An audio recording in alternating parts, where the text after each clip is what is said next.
Donc je suis ravie, évidemment, Bernard, d'animer cette causerie, cette dernière de la journée. Quand on regarde, puis je n'ai pas lu toutes les 1600, comme disait Marcelin, publications, mais je suis passée à travers un grand nombre de tes publications. Et j'avoue que je trouve ça, quand on parle d'impact, en fait, sur les politiques publiques, en tout cas des résultats éclairés ou qui vont éclairer les politiques publiques, évidemment, on va voir, on en a choisi quelques-unes, en fait, d'études, mais ça fait partie, et c'est pour ça que je suis ravie, évidemment, d'avoir l'occasion de pouvoir m'entretenir avec toi, en fait, sur ces sujets-là. Alors, tu es professeur titulaire à l'Université Laval, co-titulaire de la chaire Industrielle Alliance sur les enjeux économiques des changements démographiques. Et quand on voit, puis j'ai bien aimé, en fait, le réseau de collaborateurs Cyrano, là, je veux dire, on est presque tous un petit peu relié avec Bernard à un moment donné, en fait.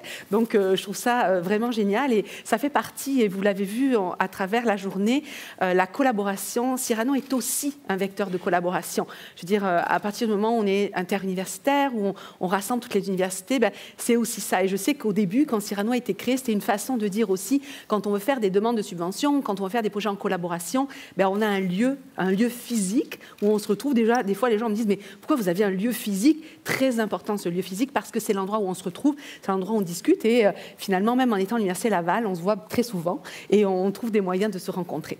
Donc là, évidemment, on vient de le voir avec Ingrid, il y a 3 grands types de transformations, puis on est tous d'accord pour dire que finalement, c'est les enjeux de demain, ces transitions démographiques, climatiques et puis technologiques. Donc, on va peut-être, nous, discuter plus spécifiquement, évidemment, des changements démographiques. Cet enjeu-là qui est relié, évidemment, aux enjeux de vieillissement. C'est un thème très important pour la chaire. C'est un thème sur lequel on collabore beaucoup, qui intéresse beaucoup le gouvernement dans nos projets. Donc, il y a beaucoup de projets qui sont financés à travers cela. Et finalement, on a identifié 3 recherches, en fait, ensemble, qui pourraient nous permettre de mesurer un petit peu l'impact économique. Parce que ce qui est important, évidemment, de bien comprendre, c'est qu'il y a un enjeu, mais je veux dire, aujourd'hui, il a l'air d'être criant. Et puis, cette fameuse transition économique démographique. Est-ce qu'on peut passer à la première slide? Merci. Ce qui va être important, évidemment, c'est d'aller regarder tous les impacts économiques de cette transition. Alors, avant de te passer la parole, j'aimerais en fait que tu nous définisses un tout petit peu, est-ce qu'il y a des faits stylisés qui nous permettent de caractériser cette transition? Parce qu'on parle beaucoup de vieillissement, on parle beaucoup d'un certain nombre de choses, donc on a mis quelques chiffres ici qui vont permettre d'illustrer tes propos. D'abord, merci beaucoup, Nathalie, et vous tous d'être là. Et je suis très heureux de pouvoir intervenir dans le cadre de cette magnifique fête de 25 ans. J'étais là au début. Je me rappelle très bien que Robert et Marcel, je m'excuse, était venu à Québec nous rencontrer pour nous inciter à participer à ce lancement de Cyrano. Et on était très excités d'en faire partie.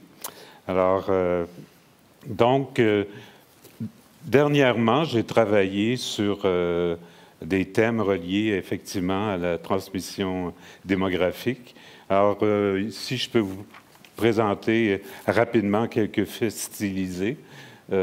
Premièrement, comme vous savez, il y a eu un baby boom de 1945 à 1965 environ, qui a été suivi d'un baby bust avec un taux de fécondité, génération X par exemple, avec un taux de fécondité beaucoup plus faible. Et ce taux de fécondité est encore très faible, autour de 1, l'indice synthétique de fécondité est autour de 1,54 présentement.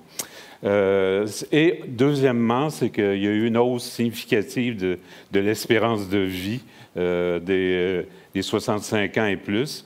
À 65 ans, par exemple, en 90, l'espérance de vie était de 17 ans, alors qu'en 2015, il est de 21 ans. Alors ça, c'est mon âge.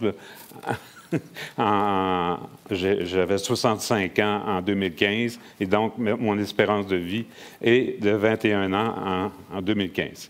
Alors, donc, on peut dire aussi qu'en 2010, il y avait personnes environ en âge de travailler pour un aîné, alors qu'en 2030, il y aura seulement 2,5 personnes en âge de travailler, donc pour un aîné. Donc, baisse importante ce que les démographes appellent le taux de dépendance.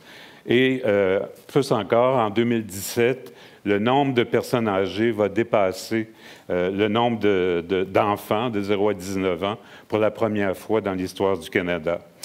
Donc, plus généralement, donc un point principal, c'est qu'on vit dans un contexte de transition démographique avec un vieillissement de la population tel que la proportion des personnes âgées de 65 ans et plus va doubler entre 2006 et 2056, selon les prévisions de StatCan, c'est-à-dire de 14 à 28 ce qui est énorme. Et donc là, du coup, quand on voit ces chiffres-là, en fait, on peut se poser la question en termes d'impact économique, ça signifie quoi? OK. Alors, donc, ici, j'ai présenté trois impacts importants, mais non exhaustifs, d'impact économique des chocs démographiques. Premièrement, évidemment, les effets importants sur la hausse des dépenses de santé qui sont présentement, qui se rapprochent de 50 des dépenses du secteur public et qui va continuer d'augmenter si rien n'est fait, du moins. Deuxièmement, effet sur la rareté de la main-d'œuvre. Je préfère toujours utiliser le terme rareté plutôt que pénurie parce que pénurie, pour nous autres, les économistes, ça veut dire que les salaires ne s'ajustent pas, que les conditions de travail ne s'ajustent pas pour égaliser l'offre et la demande. On devrait, à mon avis, parler plus de rareté que de pénurie. En tout cas, je ferme la parenthèse. Alors donc, et pourquoi effet sur la rareté de la main-d'œuvre? Parce que le taux d'activité des personnes âgées, évidemment, est plus faible que le taux d'activité des jeunes, donc baisse du taux d'activité global. Et en plus, le taux d'activité des jeunes diminue aussi en raison en particulier du fait que les jeunes étudient pendant des périodes plus longues. Troisième effet, c'est que il y a une pression sur les dépenses publiques démographiques. Bon, évidemment, le programme de sécurité de la vieillesse a tendance à exploser si rien n'est fait. Bon, il y a eu des réformes, une réforme Trudeau là-dessus. On pourra revenir là-dessus. Les soins de santé vont possiblement exploser. Donc, les centres d'hébergement de soins de santé les coûts de ces centres vont augmenter. Et de même que les politiques visant à favoriser les services de soins à domicile vont aussi augmenter. Donc, hausse des dépenses en santé, rareté de la main-d'œuvre et pression sur les dépenses publiques démographiques. Et c'est à partir de ces trois impacts-là qu'on va parler des trois politiques sur lesquelles j'ai fait des travaux récemment. En tout cas, ce qui est important quand on voit ça, puis c'est quand on voit ce type de fait stylisé, c'est qu'on se dit comment on peut faire, c'est quoi les pistes de solutions? Est-ce qu'on peut essayer d'anticiper ou au moins de diminuer les conséquences potentielles? Je veux dire, tu parlais il y a quelques minutes de la santé, des transformations, des centres d'hébergement. C'est sûr que quand on pense vieillissement, on pense à même des besoins de consommation des soins de santé qui vont être vraiment différents. Donc la question, c'est comment on va faire, puis ça va être la première thématique qu'on a choisie, c'est de voir quelles sont les pistes qu'on peut, par exemple, utiliser pour modifier inciter les médecins à modifier leurs actes, à choisir. On imagine avec le vieillissement de la population, c'est problème par exemple de chirurgie de la hanche, de la cataracte. On sait très bien qu'il va y avoir un déplacement au niveau des besoins dans certains soins. Alors en fait, la question c'est de savoir est-ce qu'on va arriver c'est des spécialités de médecins, est-ce qu'on va arriver à influencer finalement les choix aussi des médecins? Je pense, en tout cas, c'est dans ce contexte, effectivement, que je vais vous parler de la première recherche que j'ai réalisée avec Bruce Scherer et Habib Somé. En fait, l'étude qu'on a faite portait sur la question suivante, reliée justement au vieillissement de la population. Est-ce qu'une hausse dans les tarifs moyens des médecins pourrait stimuler les heures de travail, la productivité des médecins. Alors, parce que, bon, c'est une question importante compte tenu du fait que, justement, il va y avoir une demande accrue des médecins avec le vieillissement de la population. Et compte tenu du fait que les médecins spécialistes, en particulier une grande partie, 87%, sont payés à l'acte, est-ce qu'une hausse de la rémunération moyenne va hausser l'offre de travail des médecins? Ça, c'est la première chose. Et la deuxième chose, c'est est-ce qu'un changement dans la structure des actes peut influencer la réaffectation de l'offre de travail des médecins entre les différents actes? Parce que, comme Nathalie a dit, avec le vieillissement de la population, la demande pour les différents actes, la composition de cette demande va se modifier. Alors, la question qu'on peut se poser, c'est est-ce qu'en changeant la structure des tarifs, ça peut influencer les médecins à réaffecter leur temps vers les actes qui sont mieux rémunérés? Alors, donc, j'ai deux questions et deux réponses. En fait, la première réponse provient d'une étude qu'on a faite à partir des données de la RAMQ, donc des données administratives, jumelées avec des données du sondage annuel du Collège des médecins. Alors, ils ont été jumelés par la RAMQ. Et avec la bénédiction de la CAI, la Commission d'accès à l'information, on a pu avoir accès à cette base de données, et c'est des données panel. Et les économistes, comme vous savez, cherchent toujours des réformes, des changements quasi naturels, des réformes qu'on peut exploiter pour analyser l'impact de certains chocs. Dans notre cas, il y a eu en 2001 une hausse des tarifs des médecins en moyenne de 18%. La raison, c'était en gros, pour atteindre une équité avec l'Ontario. Et donc, on avait des données avant et on a des données après. Et donc, on a exploité ces données-là à l'aide d'un modèle structurel, entre guillemets, et on est arrivé à deux conclusions. Première conclusion, est-ce que la hausse des tarifs des médecins les incite à travailler plus? Alors, pour ceux qui sont en économie du travail et les autres, vous savez qu'il y a deux effets qui s'opposent. Un premier effet qui est que quand le prix, le salaire augmente, ça incite le travailleur à travailler plus parce que le coût de renonciation du loisir augmente et donc ça l'incite à allouer plus son temps au travail et moins au loisir. Donc, ce premier effet qu'on appelle l'effet de substitution joue dans le sens d'inciter le médecin à travailler plus. Mais il y a aussi un autre effet, un effet revenu, qui incite, compte tenu du fait que le médecin, pour un même nombre d'heures de travail, est maintenant plus riche, parce que les tarifs sont plus élevés, il peut être incité à consommer plus de loisirs, c'est-à-dire à travailler de moins longues heures, à prendre de plus longues vacances, à prendre plus de fin de semaine de congé, etc., etc. Donc, allouer plus son temps vers du temps domestique plutôt que du travail. Donc, il y a deux effets qui s'opposent. La réponse, c'est une question empirique, et c'est justement un des objectifs de notre étude, de quantifier ces deux effets-là, ce qu'on a fait.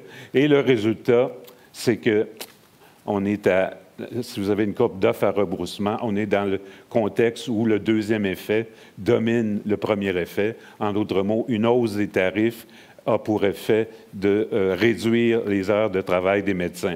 L'élasticité, cependant, d'offre de travail n'est pas très élevée, est autour de moins 0,1. Ça veut dire qu'une hausse de 10 va engendrer une baisse de 1 des heures de travail. L'autre de 10 des tarifs, baisse de 1 des heures de travail des médecins.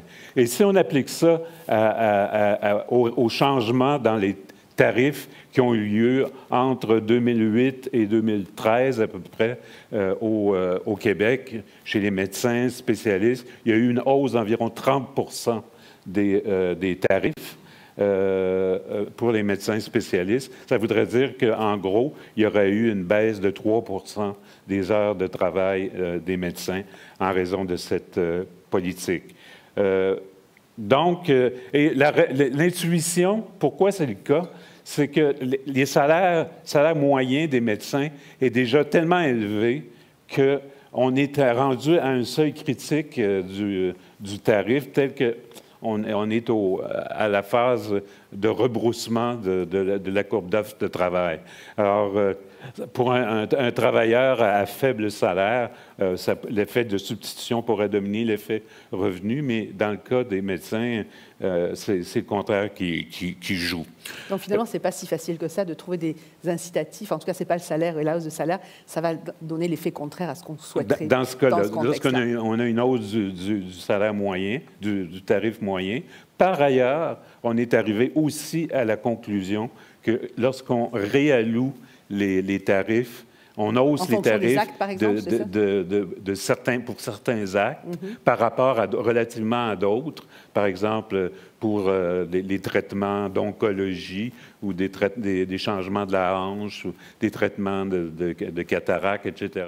Des actes qui sont en forte demande pour les personnes âgées.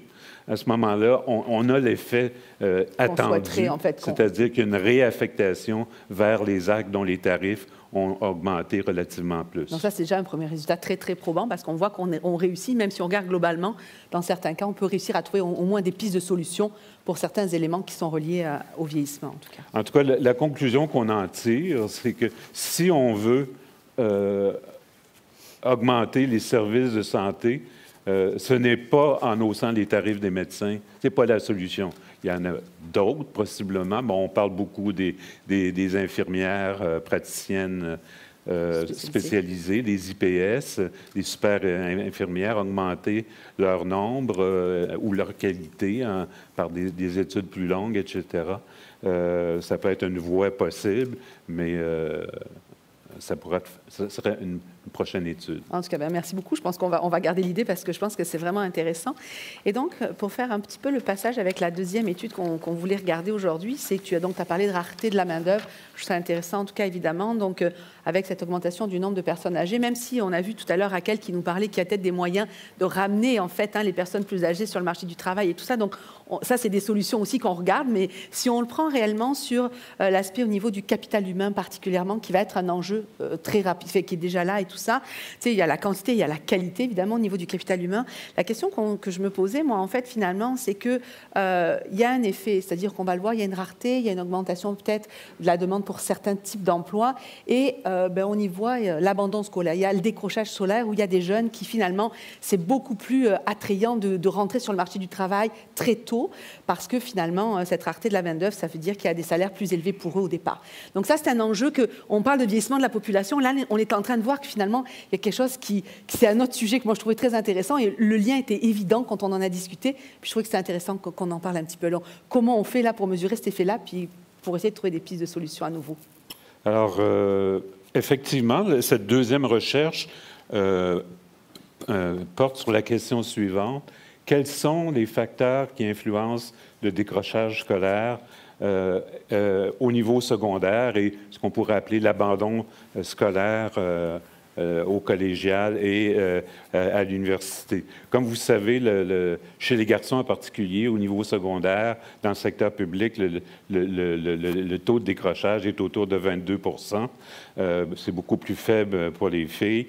Et au niveau collégial, c'est c'est très élevé, 27 %, université 20 %. Remarquez cependant qu'il y a des effets de raccrochage élevés. Chez les garçons, c'est 26 %, au postsecondaire, 40 % qui reviennent. Alors donc, quand on étudie ces questions de décrochage, il faut aussi analyser les questions de raccrochage aussi. Alors, dans cette étude-là, en fait, ce qu'on a fait, c'est qu'on avait accès à une base de données. Tantôt, on a souligné l'importance d'avoir des données. Et là, on avait des données d'enquête de Statistique Canada entre 2000 et 2010. Donc, 6 vagues. C'est des jeunes qui passent de 15 ans jusqu'à... qui avaient 15 ans en 2000 et qui avaient 25, 26 ans en 2010.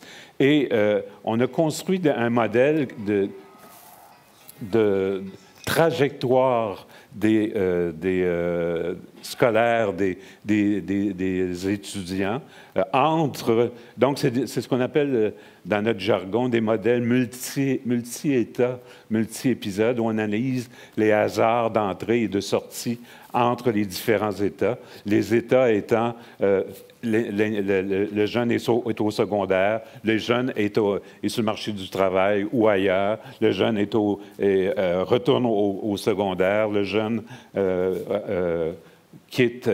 rentre au postsecondaire, au collégial, au universitaire. Donc, on a des modèles d'entrée et de sortie dans différents États. Et donc, ici, je veux souligner, il y a plusieurs chercheurs qui l'ont fait ici, et moi je le fais aussi, souligner ma dette auprès de Claude Montmarquette, qui a travaillé énormément sur ces questions de capital humain et qui ont soulevé mon intérêt sur... Moi, je suis un novice dans lui, il y a beaucoup d'expérience, mais disons qu'on a abordé la question en utilisant des méthodes un peu différentes, mais les questions qui soulevait et qui a soulevé dans ces études sont les mêmes que les miennes.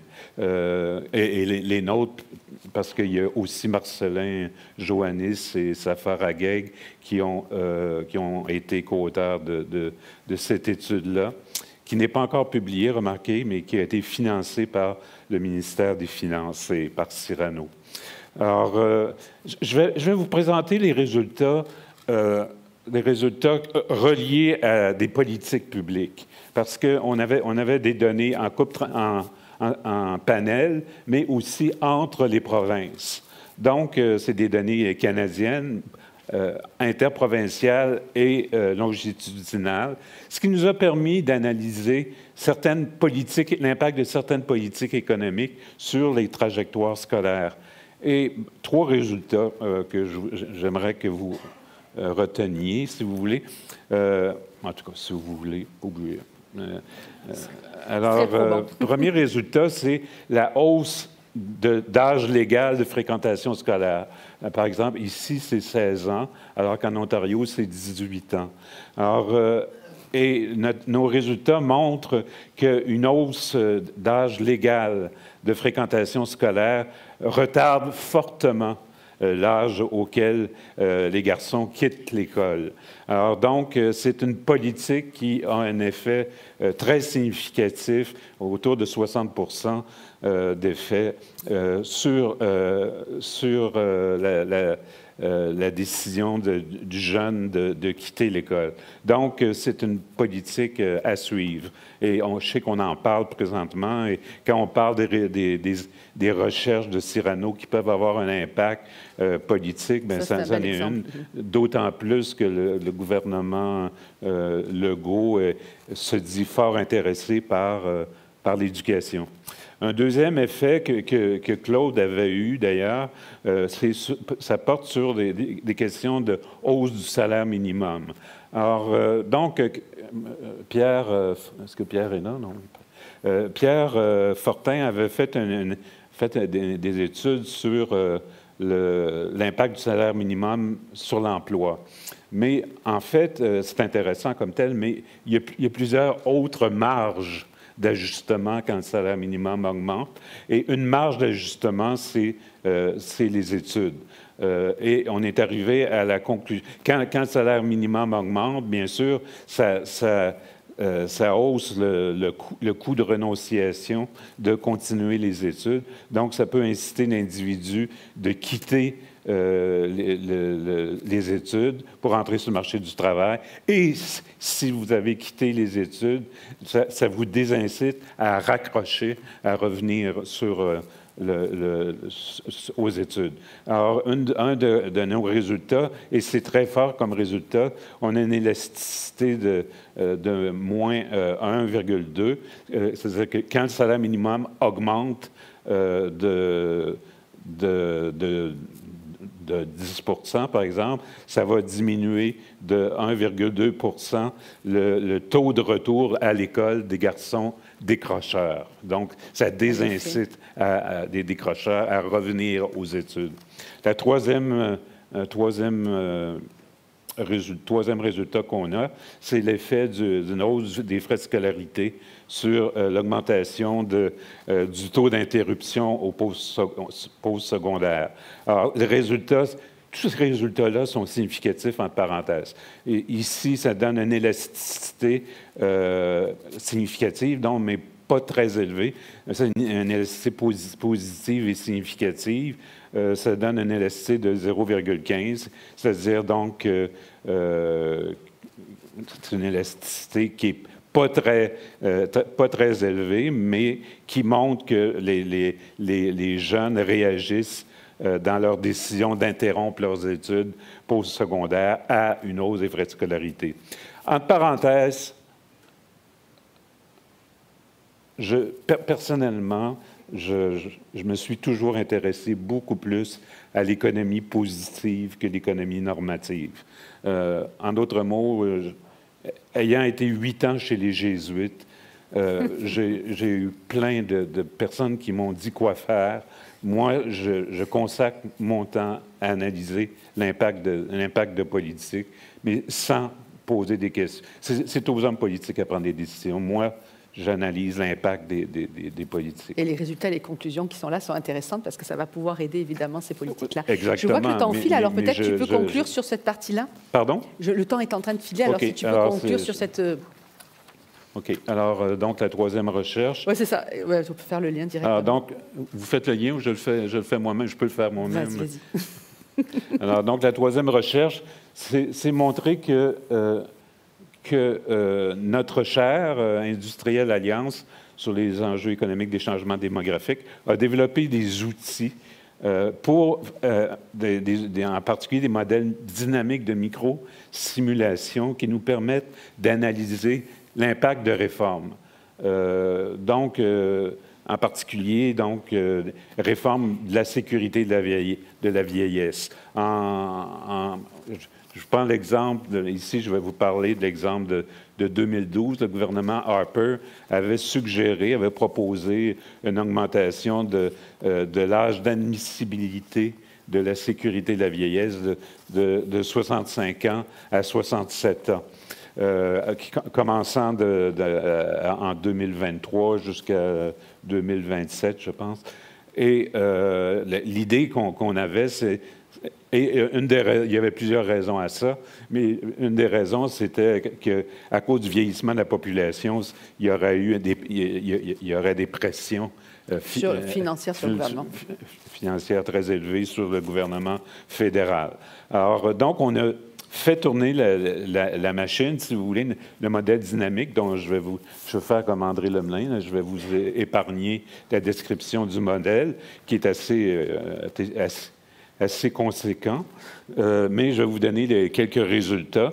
Donc, si on simule l'impact de ce passage de 65 ans à 67 ans, il y aurait eu une hausse des revenus net du fédéral de 7,1 milliards de dollars. Donc, résultat très significatif sur baisse moindre des revenus nets reliés au vieillissement de la population. Par ailleurs, il y aurait eu aussi une baisse des revenus nets provinciaux de 638 millions, dû au fait qu'il y a une partie de la facture qui avait été envoyée aux provinces à cause de l'aide sociale, parce que à partir de 65 ans, les personnes à faible défavorisées auraient reçu de l'aide sociale plutôt que les régimes de sécurité de la vieillesse.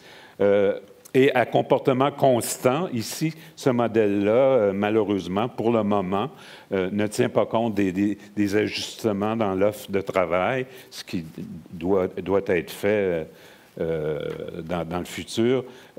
À comportement constant, le taux de pauvreté ou le taux de faible revenu aurait passé de 6 qu'il était à 17 Donc, une hausse assez phénoménale du taux de faible revenu.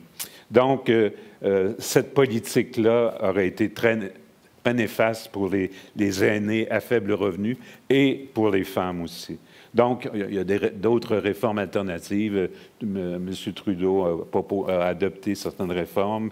Nous, on avait proposé, entre autres, que le seuil de revenus en deçà duquel il commence à avoir une baisse de la pension de vieillesse, qui est maintenant de 77 580, en le baissant à 35 000 le taux, ça se met à baisser à un taux de réduction de 12 on aurait eu un gain à peu près similaire à 7 milliards de dollars pour le gouvernement fédéral.